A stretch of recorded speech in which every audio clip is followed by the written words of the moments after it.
of like other people's pay-per-views on their show and stuff like that. That's to the level that was at. This, I don't quite buy the rivalry at all. I do not, one iota, not at all. And so the fact that they sent them all out there in team colours and they were expecting people, you know, not to cheer their favourites and just get behind only one team was very, very naive and kind of like, you know, borderline, just sort of a weird perception they have of their own audience, because that's just never going to happen. I just couldn't imagine, Matt, somebody showing up in a Raw t-shirt and, you know, that's it for the whole night. You know, I'm a Raw guy, so stay away from me. There's just, you know, they almost treat it like a team, Matt. But of course, Nia Jax, it was interesting to see what reaction she was going to get, Matt. Obviously, from what's happened with the whole Becky Lynch thing, as Jonathan Coachman so nicely pointed out, the legit injury there, that what do you think this in a way has elevated her to another level, and WWE are pouncing on this rather than just shying away from it for a change? You know, if this was ever going to happen to her, which was an accident anyway, it definitely came at the most opportune time. Yeah, she's about to enter a high profile kind of rivalry, where this actually makes her look better, because it makes it, I mean, I'm glad they now pounced on it and actually gave her that nickname of the face breaker, because right, yeah, at least actually they're acknowledging it and saying, you know, that she does hit hard and that. So I don't know, it does add a little bit to that. I mean, ultimately I do feel like she's just going to be like another victim for Ronda, just to be like stepped over on her way to WrestleMania. But at least it actually, it gives another dimension to their match coming up at TLC. Sure. Yeah, I think so as well. I mean, I liked the fact that they've kind of like hooked her up with Tamina as well. You know, as a little bit of a sidekick type thing over the, you know, gives her something to do. What did you make about the whole little change around there was in the kickoff show, Matt? The fact that Natalya was taken out, was that a problem for you? Because like, there was a lot of fans getting, you know, a little bit heated about it, and I know that Natty went on social media, but from my perspective, for me, it was her playing her character. I don't legitimately buy it that she was that peed off about it. Like, she might have been, but I think sending that tweet out, I think that was just character type driven thing. I think she was just trying to, you know, make something of you know, not much that she was given, if I'm being honest. What did you think about that? I don't know, it's a difficult one for me, because, you know, definitely Ruby Riott and Natty are both great wrestlers, but it was kind of a head scratcher for me in the first place about why Sasha and Bayley would be left out of this in the first place. Yeah. I'm not sure whether this was the plan all along or whether they had to change something along the lines, but either way, you know, both sets of women would have been good and actually put on a good performance out there. But I think Sasha and Bayley should be treated differently, because everyone has this whole kind of argument about where the women's revolution started, but they have built a lot towards this, and definitely they really turn up the dial another notch every time there's a big kind of pay-per-view like this. And on that night, I think they definitely put in a great performance. Yeah, no, I'm with you there. So, yeah, overall, the match went just over 20 minutes, and of course, Team Raw won. This will be a familiar occurrence through the night. Yeah, you know, a good outing, I think, for the ladies, and a good performance for them at a Survivor Series. Overall, I don't think you could have expected too much more than what come out of it. What did you give it out of 5 stars, Matt, for this one as a kickoff? Oh, you know, I think it did exactly what it had to. You know, it gave us the format of the Survivor Series, and it showcased the women well enough. I mean, some more than others. I give it 3.5. I'd say. Yeah, exactly the same written down here. So yeah, 3.5 for me on that one as well. So yeah, not a bad start. You know, you can't have, you know, top grade matches all the time, and I think, you know, you got that many competitors. It's always really difficult in Survivor Series, the type of match that it is, to be a great match. Like, you know. Correct me if I'm wrong, Matt, but have there ever been any real standout Survivor Series matches in the last 10 years of that format where we've gone, that is the greatest match we've ever seen? You know, it can be quite difficult at times.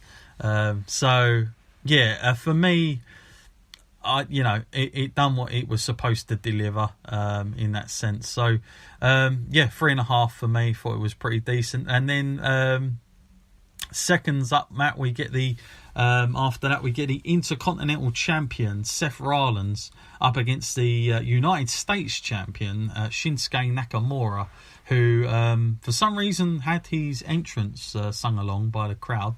They were really into that. One pet thing again for this one, Matt, is the fact that they were wearing blue and red, of course. That really just got on my nerves a bit. I thought, I get doing it in Survivor Series traditional matches, but come on, don't tell me Seth Rollins is having this match for Raw and Shinsuke's having the match for SmackDown. Like, they really care. Like, it should just be these two guys, Seth Rollins and Shinsuke Nakamura. Everybody knows them. Let them just go out there and have a great match, in which they did deliver quite well, Matt, considering the chemistry and all the rest of it. I think on paper these matches always look good, but sometimes in the flesh you're thinking to yourself, not too sure. One thing I'll say about this match, I really it's always a pet peeve of me, like a hate of kind of like those near finishes, those false finishes, and I think WWE use it too much. But I have to say, I think both guys really worked it well in this match. Like this, if you're going to do that, this is how to do it, and I felt both guys did a great job. What did you make of this match, Matt? Because I think a lot of people were surprised about just how good it kind of came out. Oh yeah, definitely a great match, and I think I had the same problem with it that you did. Nakamura's famed for wearing red. He always wears red in a match. He looked terrible. Blue trousers on this time, but they're like, no, that's not enough. You have to wear the SmackDown top as well. Like, as if people won't know you're SmackDown because they changed from wearing red to blue. That's just not enough. You've got to put the t-shirt on. Yeah. It does look kind of ridiculous on it coming out like that. But anyway, that was like some 70s jumpsuit they probably found in the back and stitched some stuff onto it. It was a really, I don't know how long they had to come up with that idea, but it didn't really pull off very well. No. The actual match itself, yes, I did enjoy that, and I did think it was good. And for some people, they must have been waiting a hell of a long time for this match, because this is some people's dream match. And these two guys definitely great workers in that ring, and it's very rare now these days where you find a first ever, especially happening within the WWE. I mean, a lot of people fight each other in Japan or in indie promotions, but to actually have a first time thing like this happening within the WWE is quite rare. So I was glad to see that, actually, and I was pleased with the result, like you said. And although we do talk about the false finishes, it definitely made Seth Rollins look strong, and his curb stomp, it definitely did the job for that, because it makes that look like a strong move, because there wasn't really a false finish with that one. Yeah, no, totally agree with you there, and it was kind of a night for a lot of first matches as well. That's why that is I mean, I've done that mini podcast and I got a lot of heat for it, but that is the reason I was really for it, because this is the kind of match that is WrestleMania quality. Seth Rollins versus Nakamura could have easily been a WrestleMania match, like no doubt about it. It would have. I'm not saying it would be the main event or anything like that, but it's that worth of a good match. So that's why a lot of these matches were like that. But yeah, like I said earlier, a little bit taken out by the whole Raw versus SmackDown. I didn't think they were going to really play on that. I would have rather them play on the fact that one's a US champion and one's an Intercontinental, and come from it that direction about the history of both titles, as opposed to fighting for your brand. I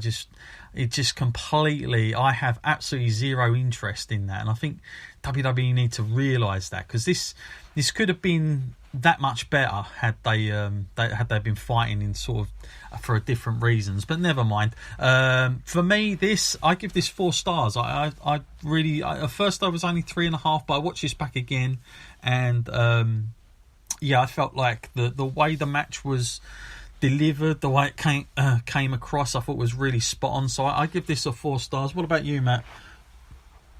Yeah, exactly the same. Give it 4 stars as well. I think if they were two guys running a promo on the same show, and we had, say, a month's build-up back and forth between the guys, it probably would have been worth even more.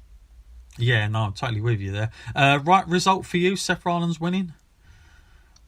Yeah, it's a perfect result. I think, especially coming into the Dean Ambrose kind of feud he's in now, because I mean, let's be honest, where's Nakamura going? I don't think anybody in WWE knows him. If he's got any sense, he'll be going back to Japan.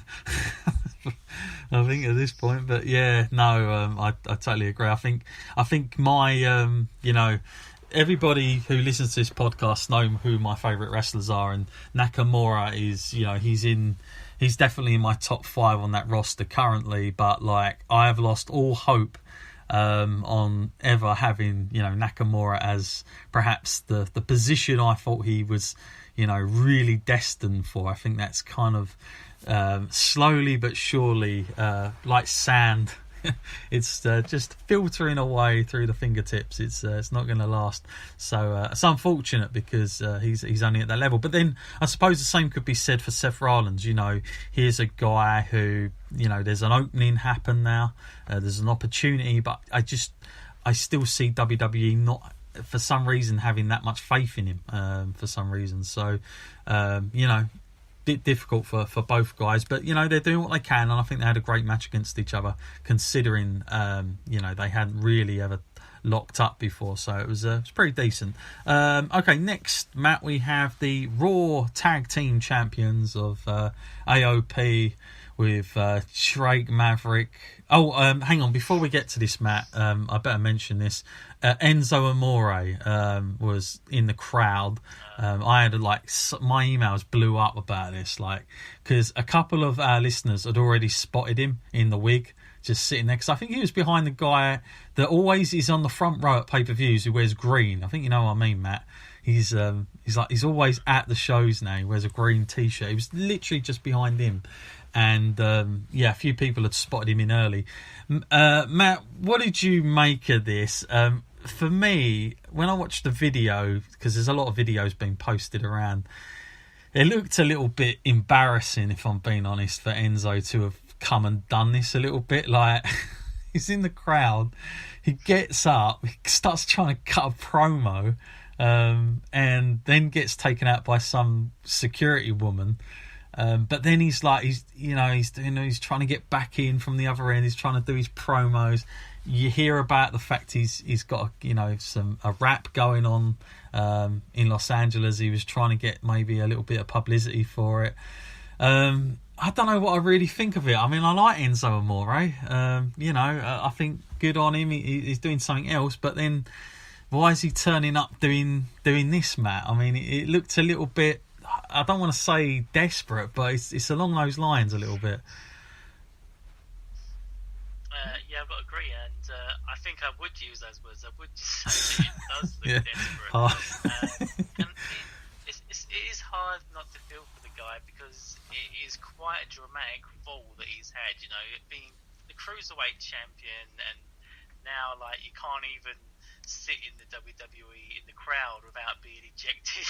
Yeah. It's like you go from being in their good books to being so far out of them that you were not even allowed in the arena. A couple of people thought it was a work. I can assure you it's not a work. In fact, on Raw, they were checking people in masks to make sure it wasn't Enzo Amore coming back in to cut another one. Although they could have probably done with it on Raw. He would have probably been better off doing that on Raw than he would have been at this pay-per-view, if I'm honest, to get some sort of attention. But never mind. Just purely on the fact that Raw is seen a lot wider than Survivor Series is these days. But there you go. If I was his agent, that would have been my advice, Matt. Make a fool of yourself. Go on Raw, not Survivor Series. Do it there. But yeah, it was a very odd moment. Not sure what to make of that. Speaking of odd moments, Matt, because we jumped from that to some backstage segments that had happened just before this as well, where R-Truth making a fool of himself as well, but in a character sense, trying to get in with the Raw team, and then Baron Corbin's like, you're not even on the roster. And then, him going over to SmackDown. Is this R-Truth now? Is this the legacy? Has he become the jokey wrestler now? Is he well and truly in that category forever? Oh, yeah, definitely. I mean, he's not young anymore, is he? No. I think that he's really, his career could be over whenever he wants it to be over at this point. So I suppose he's happy enough with the role he's got. Otherwise, he would have just like taken his final years somewhere else. But, Yeah. you know, if he's